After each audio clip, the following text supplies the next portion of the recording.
Hi, today we're going to talk about behavior activation in the second part of our ongoing series here at the department on CBT techniques and ways that you can use them.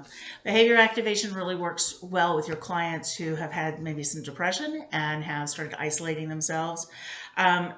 What happens is they stop following daily routines, they stop doing pleasurable activities, they start isolating, they start spending more time on screens, which, with COVID is kind of a big deal. And it's hard to tell how much is screens and how much is work. But when they start really noticing that they're using a lot more screens or spending a lot of time on Netflix or any of those things, you have to convince your clients to start using this activity sheet before they feel like they want to. Depression makes you want to not do anything. Depression makes you want to sit inside and not do anything. So you have to get up, get moving. The feelings will follow the actions. If there's no behavior, that leads to the negative thoughts. I'm not good enough. I can't do it. It's not good enough, which leads to more depression. Once they start moving and they start following their behavior plan, then they start getting oh, I did a little bit, I can do more. And it releases all of the good endorphins inside their brain. They start thinking in a more positive way. Have your clients keep a activity sheet because depression gives you negative memories as well. So they may at the time count an activity as a 6 or a 7 out of 10, but later when you ask them, when you see them in a week, they may see that as a 2 or a 3. So kind of combating those negative thoughts and negative automatic thoughts and the negative memory part. They need to have some kind of a measure.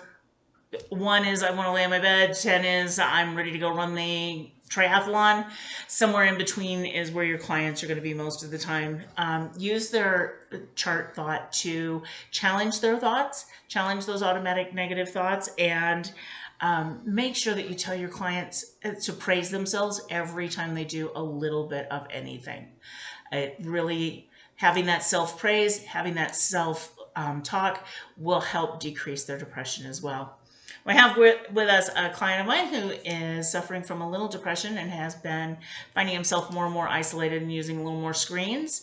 It's wintertime in Utah and it's COVID, so it's a little harder to get out and do things. But we're going to kind of go through a behavior action plan. So what have you been doing recently? What changes have you really noticed? In like your behaviors and what you're doing in your activity for the day? It's a lot of wash, rinse, repeat. Work, home, eating, a lot of that. Yeah, and that happens to a lot of people, especially in wintertime when it feels like you don't have as much to do. And then add a little depression on it because the sun's not been out, and that can definitely be something. Would you be willing to write down an activity chart with me and maybe find some things that you find or found pleasurable that you want to go do, or maybe things that you want to reach out and try to do? Sure. Okay. Yeah. What would you like to put down first? Clean the garage. Okay. And do you think that's something that you can do in this next week, or do you think that's something that maybe we should break into smaller pieces and kind of spread it over a couple of weeks? We could probably break it into smaller pieces. Okay. Clean half or clean a portion or organize a section. Sure. Okay. So let's write down organize a section of the garage. Mm-hmm. What is something else that, like maybe an activity or a hobby that you like? I enjoy amateur radio. Okay. And is that something that is easily done in your world, or is it something? Are you currently doing that at all, or a have little? You? I want to do more. Okay. Should we? How many days a week would you say you might be able to do amateur radio? 2 or 3.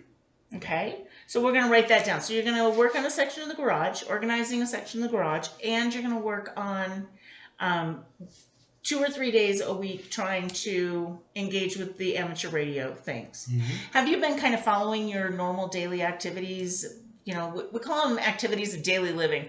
Eating, showering, changing clothes, going to work, doing all of that. Have you been following those pretty well? Yeah, like I said, wash, rinse, repeat. Get up in the morning. Yeah. Okay. I haven't missed any work or that kind of stuff. Excellent. Is there anything else that you might want to put on this list of activities that you want to do?